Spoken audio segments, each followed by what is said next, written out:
Welcome to CR International School online classes. Today we are starting our fourth chapter revision, that is heat and its effects.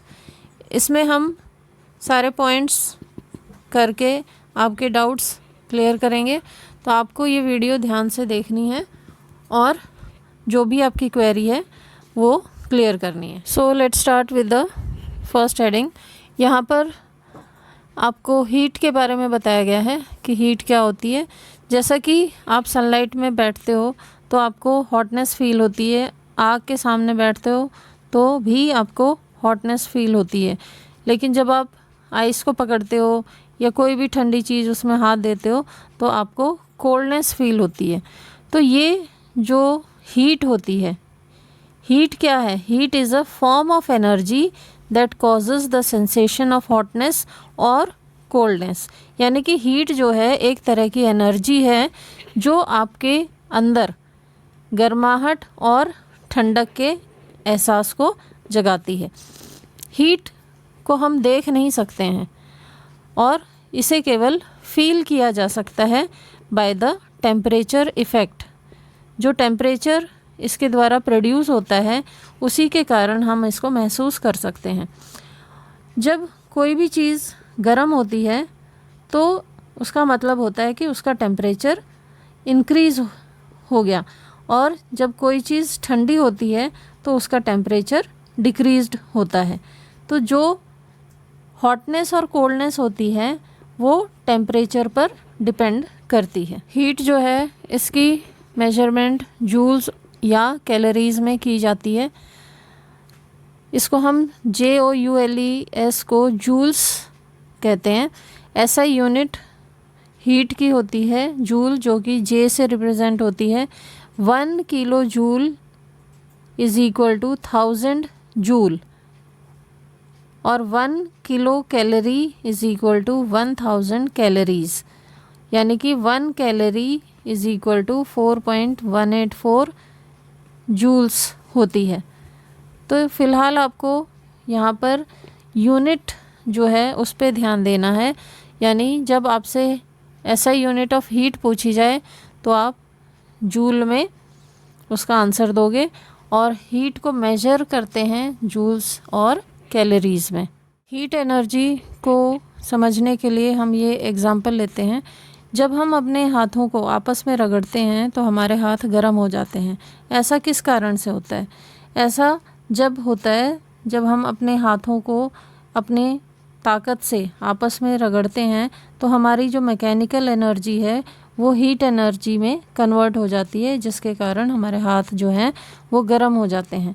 ऐसे और भी तरीके हैं जहाँ पर ये एनर्जी कन्वर्ट होती है हीट एनर्जी में. जो अदर फॉर्म्स ऑफ एनर्जीज़ होती हैं वो हीट एनर्जी में कन्वर्ट हो जाती हैं. फॉर एग्ज़ाम्पल, अगर हम कोल लेते हैं, कोयला, उसको जब जलाते हैं तो उसमें क्या होता है, केमिकल एनर्जी कन्वर्ट हो जाती है हीट एनर्जी में. पुराने समय में यदि हम देखें तो जो स्टीम एनर्जी होती थी, स्टीम एनर्जी की हेल्प से हम स्टीम इंजन्स को चलाते थे, लेकिन आजकल इसी एनर्जी का इस्तेमाल हम थर्मल पावर स्टेशंस में करते हैं. यहाँ पर जो इलेक्ट्रिसिटी होती है उसके हेल्प से हीट एनर्जी प्रोड्यूस की जाती है. यानी कि जो इलेक्ट्रिकल हीटर्स होते हैं, जब उनमें इलेक्ट्रिसिटी पास की जाती है तो वो गर्म होकर हीट एनर्जी प्रोड्यूस करते हैं, और जिनसे थर्मल पावर प्लांट्स जो हैं वो काम करते हैं. तो जो हीट एनर्जी है इसको हम किसी भी फॉर्म ऑफ एनर्जी में कन्वर्ट कर सकते हैं. For example, heat energy of petrol is converted into mechanical energy in a car. और आपको ये पता होना चाहिए कि जो एनर्जी है उसकी कैपेसिटी होती है वो किसी भी काम को करने में सक्षम होती है. इसलिए हीट को भी वर्क परफॉर्म करने के लिए कैपेबल होना चाहिए. जैसे कि आपके घरों में जो भी यूटेंसिल्स होते हैं, जो वेसल्स होते हैं जिनमें आप खाना बनाते हो, प्रेस करते हो या पानी गर्म करते हो, उनमें यही फंक्शन काम करता है हीट का. जब कुकर में आपने खाना चावल चढ़ाए और उसमें हीट प्रोवाइड की, तो उसी की हेल्प से आपके जो चावल हैं वो पक जाते हैं। आयरन यानी जो प्रेस होती है, जब वो गर्म होती है तो वो आपके कपड़ों के जो रिंकल्स होती हैं उन्हें रिमूव कर देती है। ऐसे ही पानी के अंदर जब हीट पहुंचती है तो वो गर्म हो जाता है। तो यहाँ पर आपको ये पता चलेगा कि जो हीट होती है वो किस तरह से कोई भी वर्क होता है उसको परफॉर्म करती है, उसको करने में सक्षम होती है। तो हीट से हम बहुत सारे काम करवा सकते हैं और उसको यूटिलाइज़ कर सकते हैं। तो टेम्परेचर क्या है ये हम जानेंगे। टेम्परेचर जो होता है वो हॉटनेस और कोल्डनेस को शो करता है, और हॉटनेस और कोल्डनेस जो होते हैं ये एक दूसरे से रिलेटिव होते हैं, क्योंकि यदि हमको कोई भी चीज़ की कोल्डनेस या हॉटनेस के बारे में नहीं पता चलेगा तो हम उसको ऑब्ज़र्व नहीं कर सकते। तो इसके लिए ये ज़रूरी है कि हमें पता हो कि क्या चीज़ हॉट होती है और क्या कोल्ड होती है। तो ये कंपैरिजन जो है ये स्टैंडर्ड मापदंडों के आधार पर किया जाता है, और जब डिग्री ऑफ हॉटनेस और कोल्डनेस किसी भी ऑब्जेक्ट की एक गिवन स्केल पर हम मापते हैं तो वो उस सब्सटेंस का या उस ऑब्जेक्ट का टेम्परेचर कहलाता है। यूनिट ऑफ टेम्परेचर जो होता है इसको हम केल्विन कहते हैं, और केल्विन को के से रिप्रेजेंट किया जाता है, लेकिन कॉमनली जो हम टेम्परेचर की यूनिट यूज़ करते हैं वो होती है degree Celsius and degree Fahrenheit. यानी जब फीवर को चेक करने के लिए यूज़ करते हैं थर्मामीटर, तो उस पे जो टेम्परेचर होता है वो डिग्री सेल्सियस और डिग्री फ़ारेनहाइट में शोन होता है। तो बेसिकली जो एसआई यूनिट होती है वो केल्विन होती है, लेकिन कॉमन यूज़ के लिए जो टेम्परेचर होता है वो डिग्री सेल्सियस और फ़ारेनहाइट में मापा जाता है। नेक्स्ट हेडिंग है थर्मामीटर।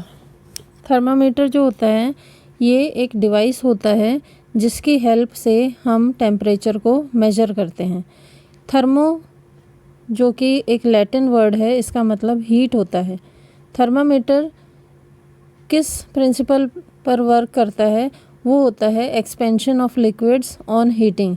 यानी कि किसी भी लिक्विड को जब हम हीट करते हैं तो उसकी कितनी एक्सपेंशन होती है उस आधार पर थर्मामीटर काम करता है। और थर्मामीटर के दो स्टैंडर्ड पॉइंट्स होते हैं जिनको हम फिक्स्ड पॉइंट कहते हैं, और ये फिक्स्ड पॉइंट जो होते हैं जिसमें लोअर फिक्स्ड पॉइंट का जो टेम्परेचर होता है वो माना जाता है जिसमें बर्फ़ सी लेवल पर मेल्ट हो जाती है, और दूसरा अपर फिक्स्ड पॉइंट होता है जिसमें जो नॉर्मल प्योर वाटर होता है वो सी लेवल पर बॉयल हो जाता है। तो ये दो फिक्स पॉइंट होते हैं एक थर्मामीटर के स्टैंडर्ड पॉइंट्स जो कहलाते हैं। सबसे पहले हम बात करेंगे सेल्सियस स्केल की। सेल्सियस स्केल का नाम स्वीडिश साइंटिस्ट एंडर्स सेल्सियस के नाम पे रखा गया। इन सेल्सियस स्केल, जिसको हम सेंटीग्रेड स्केल भी कहते हैं, इसका लोअर फिक्स्ड पॉइंट होता है 0 डिग्री और अपर फिक्स्ड पॉइंट होता है 100 डिग्री, और इनके बीच का जो डिवीज़न होता है वो 100 डिवीजन्स होता है।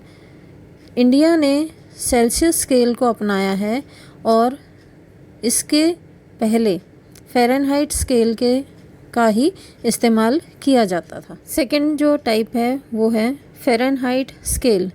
ये सेकंड यूनिट है जिसका नाम डैनियल गैब्रियल फ़ारेनहाइट के नाम पे रखा गया है, और इस स्केल में जो अपर फिक्स्ड पॉइंट होता है वो 212 डिग्री फ़ारेनहाइट और लोअर फिक्स्ड पॉइंट होता है 32 डिग्री फ़ारेनहाइट।